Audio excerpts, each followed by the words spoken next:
मंदिर के बारे में आप सबने देखा होगा, टेलीविजनों पे एक देश के 4-5 जजेस साहब प्रेस कॉन्फ्रेंस कर रहे हैं और दुनिया में पहली बार देखा कि जजेस, सुप्रीम कोर्ट के जजेस पत्रकारों से न्याय मांग रहे हैं।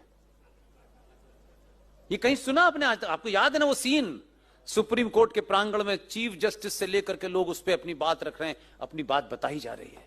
वो प्रेस कॉन्फ्रेंस हो गई, बात खत्म हो गई, आई गई हो गई, लोग भूल गए। और वो ये जानता है कि लोग भूल चुके होंगे, तभी काम शुरू करता है वो। उसने शाम में अनाउंस किया दिल्ली में,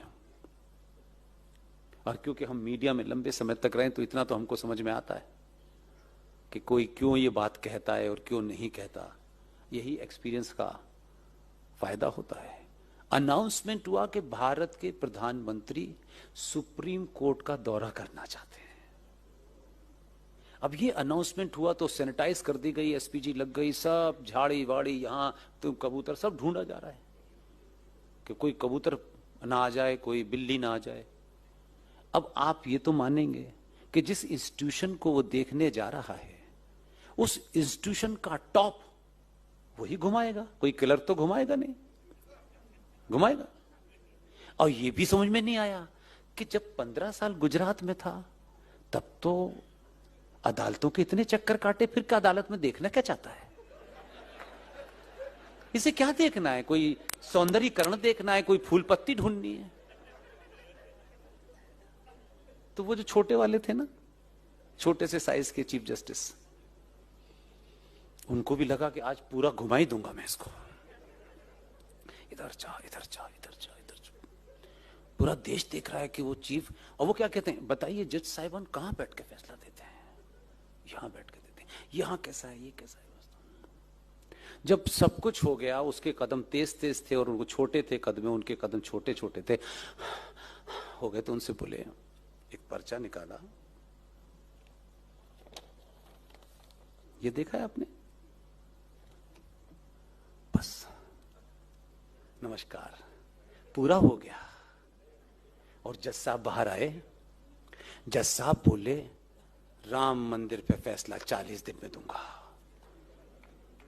कुछ लोगों को समझ नहीं आया कि ये कौन सा इंजेक्शन लगा है।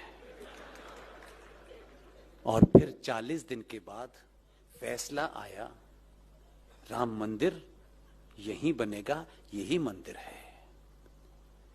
मालूम है क्या था? सत्ताएं सिर्फ ऑफिस में बैठ करके नहीं चलती हैं। हमारे पूर्वजों ने सत्ताएं सिर्फ बैठ के नहीं चलाई हैं। जमीन की हकीकत, जो कागज दिखाया था ना, वो कागज उनके दामाद का था। उनके दामाद कहीं किसी राज्य सरकार में जज हैं जो करप्शन में फंसे हुए थे। और देखिए, इसमें ईमानदार है वो। नहीं, उसकी ईमानदारी बता रहा हूं, आप पहले से हंस रहे हो। वो ईमानदारी देखिए उसकी कितनी है। जैसे ही उन्होंने फैसला दे दिया, हम आप भारत माता की जय, हम सब खुशी खुशी घूम रहे थे, लेकिन पीछे का जो होमवर्क है वो नहीं पता किसी को। उसने फैसला देने के बाद निगाह गड़ा के रखी कि ये रिटायर किस दिन होने वाले हैं। वो जिस दिन रिटायर होके तेजी तेजी से बाहर आए और घर पे पहुंचे, वो ये जानता है मनुष्य मनुष्य है, उसमें लालच भी है, उसमें सब कुछ भी है, उसमें द्वेष भी है, उसमें बदला भी है। वो कोई खाली नहीं छोड़ता, पता नहीं कब बहक जाए। बहकने के तो पैसे लगते नहीं है।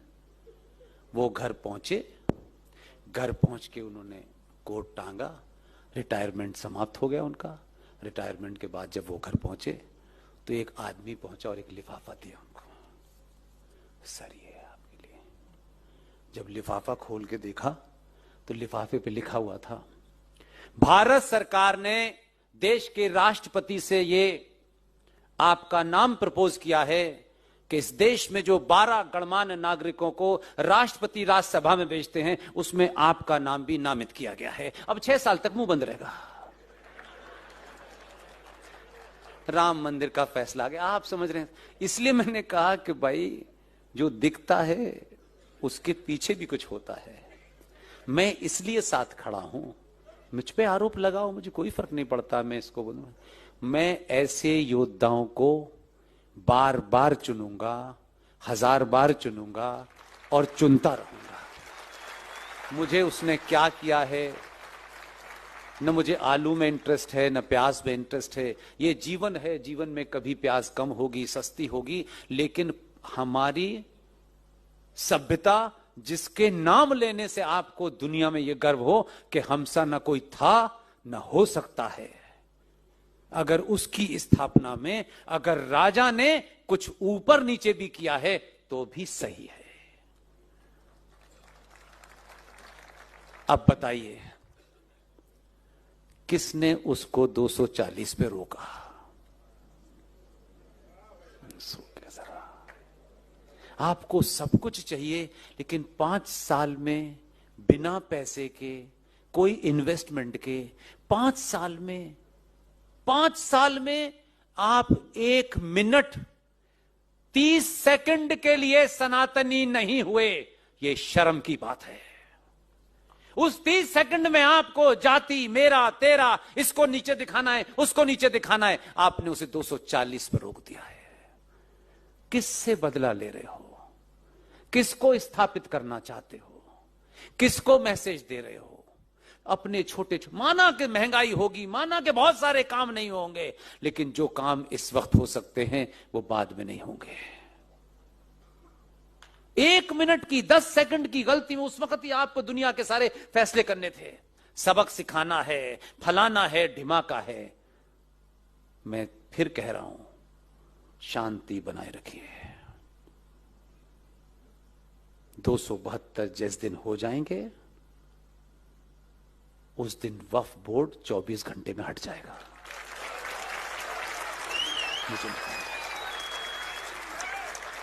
इसलिए आपने अगर गलती कर ली है और प्रायश्चित है तो दोबारा गलती मत कीजिएगा। एक छोटी सी गलती हजारों साल तक कितना बड़ा नुकसान करती है, ये हमने हमेशा देखा कि जब जब डिसाइसिव बात हमको करनी थी उसी वक्त हमने इतने सारे सवाल खड़े कर दिए। अगर इतिहास में चचा फूल वाले को प्रधानमंत्री बना दिया गया, जिसको उस अपनी पार्टी के लोगों ने अध्यक्ष नहीं बनाया, वो इस देश का पहला प्रधानमंत्री हो गया। और ये गलत नैरेटिव सेट कर दिया, झूठ बोला कि 15 अगस्त 1947 को जवाहरलाल नेहरू ने शपथ ली थी। जवाहरलाल नेहरू ने पहली शपथ 47 में नहीं ली थी, 2 सितंबर 46 में ली थी। लॉर्ड वॉविल ने उन्हें शपथ दिलाई थी। यह सच्चाई नहीं जानना चाहते आप? उस वक्त भी ऐसे महान लोग थे। वो ठीक है, कांग्रेस पार्टी में होंगे, लेकिन कांग्रेस पार्टी आज की पार्टी नहीं थी, वो वाली पार्टी थी। उसमें कैसे महान लोग थे ये इसका पता नहीं लगाया आपने। मैं इसलिए आपको बताता हूं कि बार बार शत्रु को सिर्फ इस वजह से मत देखिए कि वो इधर खड़ा हुआ है। हो सकता है कि वो इधर खड़े होने के बाद भी कुछ बड़ा कर सकता हो।